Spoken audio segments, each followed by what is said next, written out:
베풀어 주셨기에 성도는 자신의 공로를 내세울 수가 없습니다. 영적인 승리와 성과에 대해서 자신의 공로를 주장하는 것은 어리석은 일임을 보게 됩니다. 성도는 하나님께 거저받은 큰 은혜에 감사하며 사람들에게 그 사랑과 은혜를 베푸며 살아가야 될 줄 믿습니다. 다윗이 아말렉을 추격해 격파하고 가족들을 되찾고 전리품을 얻고 나자 문제가 생기죠. 전리품을 나누는 문제가 생깁니다. 200명의 군사가 나고의 전투에 참여하지 못했는데 전투를 수행한 400명 군사들 중에 악한 자와 불량 자들이 그들에게는 전리품을 나누어 주지 말라고 선동했기 때문에 그렇습니다. 전투에 참여해 목숨을 걸고 싸운 자에게만 전리품을 나눠주자는 것은 어찌 보면 상식적으로 보입니다. 그러나 그들이 착각한 것이 있습니다. 바로 그 전쟁의 승리가 하나님께로부터 말미암았다는 것입니다.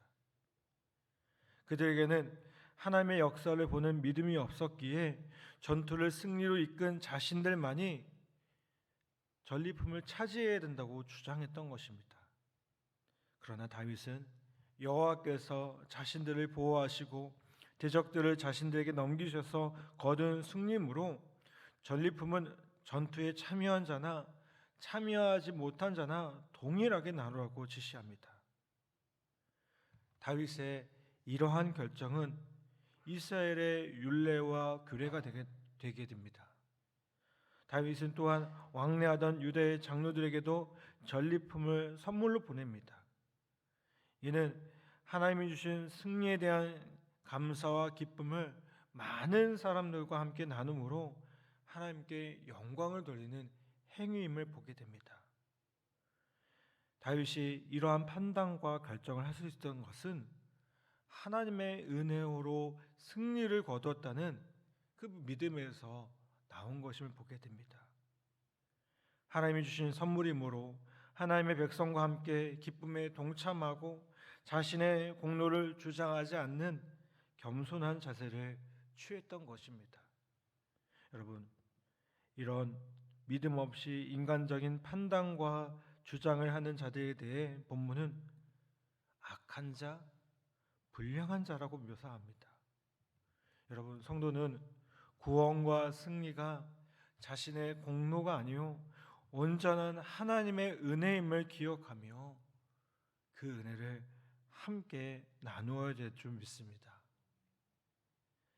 다윗이 개인의 노력이나 공로와 상관없이 공동체가 동일하게 전리품을 나누게 한 것은 하나님의 은혜를 입은 성도들이 서로를 존중하고 사랑하는 공동체의 원리를 보여줍니다.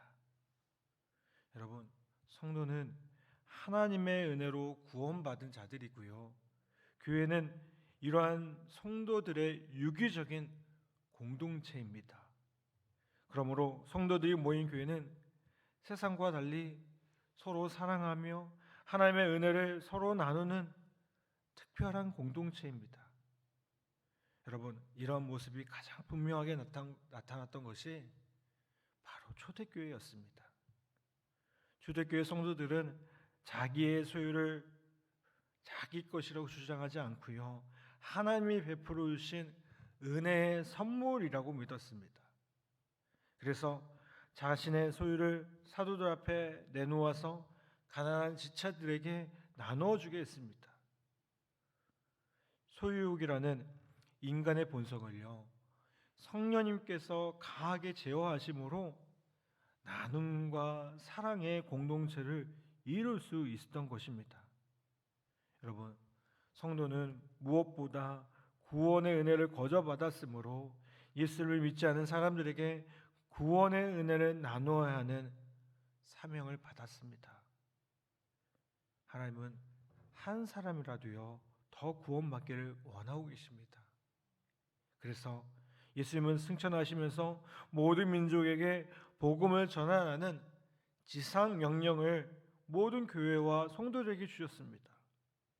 여러분, 성도는 하나님께 받은 은혜를 독점하지 말고요, 많은 사람들과 함께 나누기 위해 최선의 노력을 다해야 될 줄 믿습니다. 거저 받은 것을 거저 주라는 주님의 말씀이 나옵니다.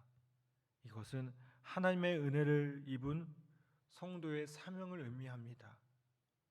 여러분, 갚을 수 없는 무한한 은혜를 주님께 받은 성도는 자신이 받은 것을 할 수만 있으면 많은 사람들에게 나누어주는 은혜의 통로가 되어야 될 줄 믿습니다.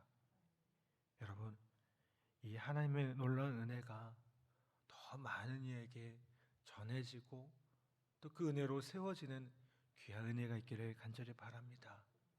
여러분, 오늘 우리가 거저 받은 은혜를 기억하며 우리가 누리고 있는 그 놀라운 은혜를 기억하며 주님의 사랑과 은혜를 마음껏 나누는 우리 복된 성도들 다 되시기를 주님의 이름으로 간절히 축복합니다.